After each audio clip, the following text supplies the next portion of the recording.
আছে সবাই? আশা করছি সবাই খুব ভালো আছে। আমার চ্যানেলের আরও একটি নতুন ব্লগে জানাই সবাইকে স্বাগত। আজ হলো শুক্রবার আর সকাল সকাল আমার স্নান ধান করে এসেছি। আর আজকে সকালের টিফিন করতে হবে না, এখন যাবো নিচে। সকালের টিফিনে আজকে পরোটা কিনে আনা হয়েছে। আর আজকে হলো ভাইয়ের জন্মদিন, মানে আমার দেওরের জন্মদিন। তো দেখতে থাকো সারাদিন কি কি হয়। নিচে এসেই লেগে গেছি রান্নার কাজে। আর দেখো এখানে যে পাঁচ ভাজা হবে তাই জন্য সবজিগুলো কেটে নিয়েছি। এখানে আলু কেটেছি, পটল, বেগুন আর ফুলকপি কেটেছি, আর শাক ভাজা দেওয়া হবে। আর যা যা রান্না হবে তার জন্য সব সবজি একেবারে কেটে নিয়েছি। কাজের মাঝেই একবার টিফিন করে নিলাম পেটাই পরোটা আর তরকারি দিয়ে। আর এখন শুরু হয়ে গেছে ভাইকে আশীর্বাদ করা। প্রথমেই মা আশীর্বাদ করে নিচ্ছে, এরপর একে একে বম্মা, কাকিমা, বাবা, আমি, কুন্তল সবাই আশীর্বাদ করেছি।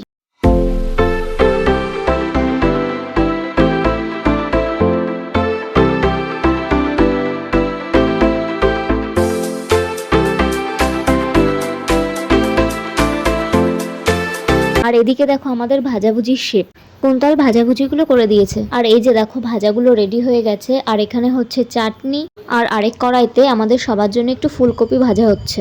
সব রান্না বান্না কমপ্লিট। আর এখন আমি একটু স্যালাডগুলো সুন্দর করে ডেকোরেশন করে নিলাম। এখন ভাইকে খেতে দিয়ে দেবো।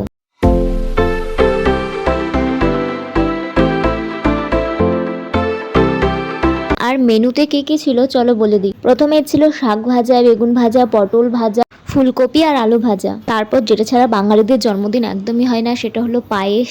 মুগ আর মুসুরি দুটো ডাল একসাথে করা হয়েছিল। আর ছিল পাবদা মাছ দিয়ে সর্ষে বাটা, মাটন, স্যালাড, চাটনি, কমলাভোগ, সুগার ফ্রি সন্দেশ, দই আর আইসক্রিম। আর মা এখন সবকিছু দিয়ে ওকে একবার খাইয়ে দিচ্ছে, তারপরেও একাই খেয়ে নেবে।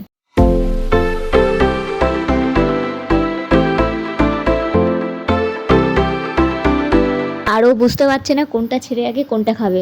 মিষ্টিগুলো খাবে না, তাই সেটাই বলছে যে মিষ্টিগুলো তুলে নাও, আমি খাবো না। দুপুরের পর্ব সেরে সন্ধেবেলায় চলে গেছিলাম একটু নবদ্বীপে ভাইয়ের জন্য একটা কেক আনতে। কিন্তু মা বললো ও নাকি বাড়ি থাকবে না, কেক আনতে না করেছে, তো তাই আর নিলাম না। ভাই বলেছে প্যান্ট আনতে, আর কুন্তলেরও প্যান্ট গেঞ্জি কিনতে হবে, এই জন্য চলে গেলাম মলে।